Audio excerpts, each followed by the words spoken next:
Welcome back to the ISNaDBiblio tutorial series. In Module 06, we explore the Sources and Bradford's Law module.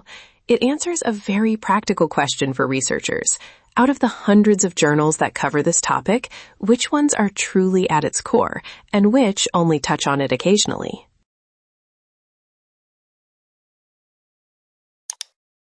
Let's begin. In the sidebar, click the Sources and Bradford menu. The Sources and Bradford's Law page is now open. At the top, you can see how many publication sources carry articles in this dataset. Let's first understand the idea behind Bradford's Law.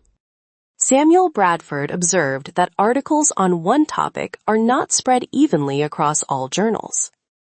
Instead, they concentrate in a small number of core journals. Bradford divided journals into 3 zones, each holding roughly 1/3 of all the articles.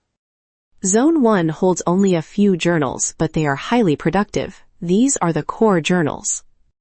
Zone 2 holds a larger group of mid-level journals.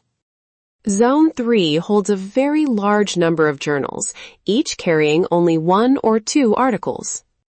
Look at how the zones are divided on this page. Compare the number of journals in Zone 1 with the number in Zone 3. That sharp difference is exactly the concentration Bradford described.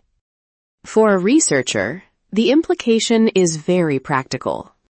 By following the Zone 1 journals alone, you already keep up with 1/3 of the literature in this field. The chart beside it is the Bradford curve on a logarithmic scale. If the concentration follows Bradford's pattern, the data points form an almost straight line. The R² value nearby shows how closely your data follows that pattern. A value close to 1 means the fit is very good. Further down, you will find a full list of journals with their article counts. You can also download this list as a CSV file for a systematic review. The Excluded tab shows sources you have deliberately left out of the analysis, if you ever set that up. With that, we have walked through everything in the Sources module. You can now identify the core journals in this field of study. In the next module, we move on to country analysis to see the map of contributions between countries. See you there!